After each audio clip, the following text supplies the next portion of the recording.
Welcome friends, आज हम देखेंगे हीट एनर्जी इक्वेशन के बारे में और इसमें हम सॉल्व करेंगे एक न्यूमेरिकल। तो बेसिकली ये एक मेथड बिलोंग करता है ट्रापेजॉइडल रूल से। तो इसमें हम ट्रापेजॉइडल रूल का जो भी फॉर्मूला होगा वो अप्लाई करेंगे और उसके बाद में हम सॉल्व करेंगे कि टोटल हीट ट्रांसफर कितनी होती है। तो हीट एनर्जी का इक्वेशन का कुछ रिलेशन दिया है, उसके ऊपर से हम रिलेशन गवर्निंग करेंगे ट्रापेजॉइडल रूल के साथ और फिर उसके साथ हम यहाँ पे सॉल्व करेंगे। तो बेसिकली यहाँ पे देखो एक प्रॉब्लम स्टेटमेंट दिया है और यहाँ पे कुछ आपको स्टेप दिए। तो मैं पहले प्रॉब्लम स्टेटमेंट पढ़ लेता हूँ, ठीक है। तो चलते हैं यहाँ पे।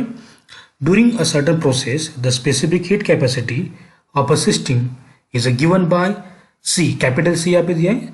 सो C is equal to in bracket 0.4 plus 0.004 multiply with T मतलब टेम्परेचर, और ब्रैकेट कंप्लीट होने के बाद में यहाँ पे नोट दिया है किलो जूल पर केजी डिग्री सेल्सियस।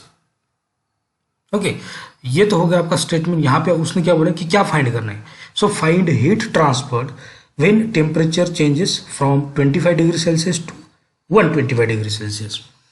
और यहाँ पे उसने बोला कि mass of gas is equal to 3 kg and using trapezoidal rule with number of strips is equal to 3। तो ये तो होगा स्टेटमेंट में यहाँ पे गिवन दिया है एक स्पेसिफिक हीट कैपेसिटी का जो भी सी का वैल्यू है यहाँ पे दिया उन्होंने। फिर उसके बाद में यहाँ पे दो लिमिट दिए, मतलब दो यहाँ पे टेम्परेचर दिए, एक है आपका लोअर टेम्परेचर और एक है हायर टेम्परेचर। तो ये दो टेम्परेचर और उसके बाद में यहाँ पे मास ऑफ गैस यहाँ पे दिया है गिवन में, और उन्होंने बोला है कि कितने स्टेप तक कैलकुलेट करना है, 3 स्टेप। और उसके बाद में यहाँ पे एक रिलेशन बोला है कि take heat transferred Q is equal to integration of mc/dt। अब हम इसको कभी कभी ऐसे बोल सकते हैं कि mCp डेल्टा टी। तो ये एक्चुअली क्या होता है, डेल्टा टी ये होता है टेम्परेचर डिफरेंस। सी मतलब कभी कभी हम CP बोलते हैं उसको। तो C या CP मतलब आपका स्पेसिफिक हीट कैपेसिटी और M मतलब मास ऑफ गैस। तो सब वैल्यू यहाँ पे गिवन है आपको। तो कैसे सॉल्व करेंगे इसको हम। तो सॉल्व करने के लिए यहाँ पे कुछ गिवन दिया है मैंने। पहले गिवन में देखो क्या दिया है। मान चलो कि ये 25 डिग्री सेल्सियस ये है मेरा T0 मतलब लोअर लिमिट, और Tn मतलब मेरा 125 जो भी होगा वो अपर लिमिट होगा। और उसके बाद में Q का जो इक्वेशन दिया है वो डिपेंड करता है dt के ऊपर, डेरिवेटिव यहाँ पे दिया है। तो मैं ये मान के चलता हूँ कि जो भी फंक्शन होगा Q is equal to f of t nothing but the integration of mc/dt, ठीक है। ये हुआ। उसके बाद में नंबर ऑफ स्ट्रिप्स बोला यहाँ पे 3, तो मैंने यहाँ पे लिख लिया, मतलब 3 हिस्सों में वो बटेगा। ये भी हो गया। अब प्रोसेस कैसे है, प्रोसेस देख लेते। प्रोसीजर ये है कि आपको पहले कैलकुलेट करना पड़ता है कि टोटल स्टेप्स कितनी जाएगी, मतलब नंबर ऑफ स्टेप्स कितनी, 3। तो जो भी आपका लिमिट होगा T0 से लेकर T1 तक, उसमें कितना स्टेप साइज का वैल्यू होगा और जो कि कॉन्स्टेंटली वर्क करेगा अप टू Tn तक, वो मैं कैलकुलेट करूंगा। उसके बाद में यहाँ पे बोला कि find successive value of T की वैल्यू में फाइंड करूँगा। यहाँ जो फॉर्मूला दिया है टी की वैल्यू का वो आता है आपका इनिशियल टी, और उसके साथ आपका वैल्यू आता है जो भी आपने स्टेप साइज का वैल्यू निकाला है, वो ऐड होते होते up to the last value तक जाएगा वो। और उसी तरीके से मैं फाइंड करूँगा सक्सेसिव वैल्यू ऑफ क्यू मतलब ये फंक्शन। तो उसके लिए मुझे ज़रूरत होगी ये टी की, और मैं वही टी इस इक्वेशन में पुट करने के बाद में जो मुझे वैल्यू मिलेगी इस रिलेशन के साथ, वो रहेगी आपकी क्यू की वैल्यू। अब ये क्यू कहाँ मिलेगा, जहाँ जहाँ पे आपका टेम्परेचर होगा, जहाँ जहाँ के आपके पॉइंट मिलेंगे वहाँ पे आपके अलग अलग जो भी आपका क्यू रहेगा, मतलब हीट ट्रांसफर रहेगा वो मिलेगा। और फाइनली मुझे मिलेगा टोटल हीट ट्रांसफर। तो चलिए देखते। ये तो होगा आपका प्रॉब्लम स्टेटमेंट। यहाँ पे मैं आपको एक पिक्टोरियल व्यू दिखाऊंगा, पिक्चर की तरफ से आपको समझ में आएगा। यहाँ पे मैंने सॉल्व करके रखा है ये एक, तो मैं इसको हटा दूंगा और आपको वापस 1 बाय 1 बताऊंगा मैं, ठीक है। इसको मैं यहाँ पे रिमूव कर देता हूँ और सॉल्व करके दिखाऊंगा। उसके पहले ये बता देता हूँ कि ये जो भी हीट एनर्जी का इक्वेशन है या जो भी आपका होगा वो कैसे वर्क करेगा। तो मान लेते कि यहाँ पे एक ट्यूब होगा, जो भी कुछ आपका एप्लीकेशन बेस होगा। तो ट्यूब के पहले फर्स्ट एंड पे जब गैस पास होगा उस टाइम पे टेम्परेचर की वैल्यू रहेगी 25 डिग्री सेल्सियस, जो कि नॉर्मल टेम्परेचर है। और उसी टाइम पे यहाँ पे Q0 मतलब आपका कुछ हीट यहाँ पे ट्रांसफर होगा उस टाइम पे। जैसे जैसे आपका गैस आगे आगे बढ़ता जाएगा जो भी कुछ होगा उस टाइम पे आपकी वैल्यू क्यू की वैल्यू भी चेंज होती रहेगी। क्यों? क्योंकि टेम्परेचर चेंज होगा तो हीट की वैल्यू जो भी ट्रांसफर होगी वो भी चेंज होगी।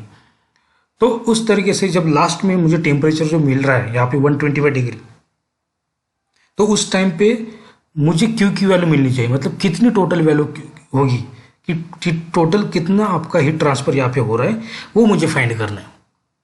ठीक है, तो स्टार्टिंग में मैंने जो स्टेप बोला था कि मुझे कैलकुलेट क्या करना है, यहाँ पे टोटल स्टेप कैलकुलेट करने हैं। तो नंबर ऑफ स्टेप्स कितनी दिए? 3। तो 1 2 3 यहाँ पे 3 पार्ट में डिवाइड होगा और उसके बाद में उस पार्ट के हिसाब से एक एक स्ट्रिप में कितने कितने का स्टेप साइज होगा वो मैं कैलकुलेट करूंगा। तो उसके लिए मैंने यहाँ पे फॉर्मूला लेके रखा है Tn माइनस T0। तो मैं यहाँ पे इज इक्वल टू प्रेस करूंगा, ब्रैकेट में Tn की वैल्यू थी लास्ट वैल्यू 125 माइनस T0 की वैल्यू थी 25, bracket complete, divide by n की वैल्यू कितनी है 3। यहाँ पे देख लो आप, यहाँ पे गिवन दिया है 3। जैसे एंटर करूंगा ये वैल्यू आ रही है 33.33। तो इन दोनों में जो भी डिफरेंस होगा T0 और T1 में वो इतना रहेगा। उसी तरीके से T1 T2 में भी और T2 T3 में। तो मैं पहले वैल्यू कैलकुलेट करता हूँ T की, जो भी टोटल टेम्परेचर होगा। तो उसी तरीके से मैं हर एक टेम्परेचर की वैल्यू निकालूंगा हर एक पॉइंट पे। तो पहले बोला क्या है, T0 is equal to given value, तो यहाँ पे लिख लूंगा मैं 25। फिर उसके बाद में बोला है कि T1 निकालने के लिए आपको T0 प्लस H होना चाहिए। तो मैं लूँगा इज इक्वल टू ये प्लस 33.33, क्योंकि ये वैल्यू यहाँ पे हो गई। उसके बाद में बोला है कि अगर T2 निकालना है तो T0 प्लस 2H या T1 को पहले ले। तो मैंने यहाँ पे क्या किया है H9 मतलब ये वैल्यू यहाँ पे डिसाइड की है। तो ये ऑटोमेटिकली अगली जब T2 निकालूंगा तो मैं T1 की वैल्यू यहाँ पे ऐड होती जाएगी। देखो ये हो गया। तो मेरा लिमिट स्टार्ट होता है 25 से लेके 125 तक, 25 से लेके 125 तक हो गया। अब मैं कैलकुलेट करूंगा हीट ट्रांसफर हर एक पॉइंट के लिए। तो थोड़ा यहाँ पे समझ लो अभी, जो कि मैंने यहाँ पे ये फॉर्मूला, ये गवर्निंग इक्वेशन दिया है, सी का रिलेशन है, C is equal to 0.4 plus 0.004 into T. जब ये सी की वैल्यू मैं यहाँ पे पुट करूंगा तो इसके साथ मल्टीप्लाई में क्या है यम, तो यम मुझे यहाँ पे गिवन है, मतलब मास ऑफ गैस। तो जैसे मैं 3 को यहाँ पे मल्टीप्लाई करूंगा तो ये हो जाएगा 1.2 प्लस 0.012 टी।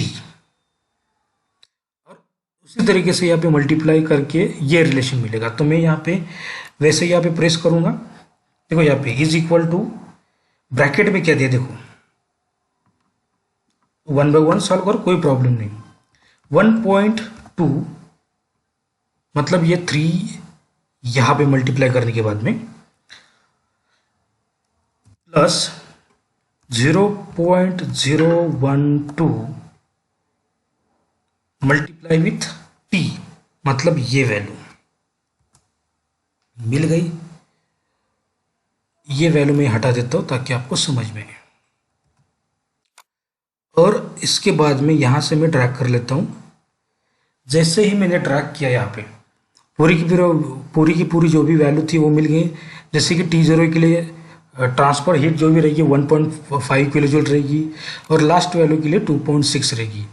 तो मुझे ये टोटल निकालना पड़ेगा कि इसमें से टोटल कितना हीट ट्रांसफर हो रहा है, टोटल मतलब 25 से लेके 125 डिग्री सेल्सियस। तो फॉर्मूला यहाँ पे क्या दे, देखो heat transfer Q is equal to H/2। तो H/2 पहले निकाल लेते हैं, H कितना है 33।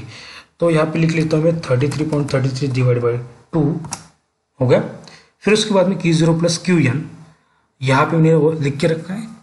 तो is equal to Q0 plus Qn मतलब लास्ट का टर्म, फर्स्ट वाला और लास्ट वाला हो गया। उसके बाद में रिमेनिंग टर्म जितना भी कुछ जो भी टर्म होगा इक्वेशन में, देखो यहाँ पे 3 तक है। अगर आपका टर्म यहाँ पे चेंज होता है T4 T5 T6 जो भी कुछ होगा, तो आपको सिर्फ यहाँ पे 2 फर्स्ट वाला और लास्ट वाला लेना है और यहाँ पे रिमेनिंग टर्म।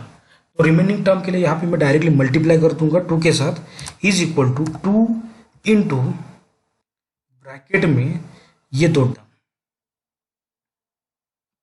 ये प्लस ये और यहाँ पे एंटर। जैसे एंटर किया उसके बाद में यहाँ पे मुझे अभी वैल्यू निकालना है Q की। तो Q का फॉर्मूला क्या है, इज इक्वल टू h/2 मतलब ये वाला वैल्यू मल्टीप्लाई विथ इन दोनों का समेशन, ये प्लस ये। जैसे एंटर किया यहाँ पे वैल्यू आ गई 209.97। इसका मतलब है जब भी मैं यहाँ से 25 डिग्री सेल्सियस से लेकर 125 डिग्री सेल्सियस तक जो भी कुछ मास यहाँ से ट्रांसफर करूँगा उस टाइम पे टोटल जो भी हीट ट्रांसफर होगी वो होगी 209.97 पॉइंट। यही है इसका आंसर। तो इसी के साथ ये वीडियो आज का ख़त्म होता है। अगर अच्छा लगे तो लाइक करो, शेयर करो, सब्सक्राइब करो। Thank you.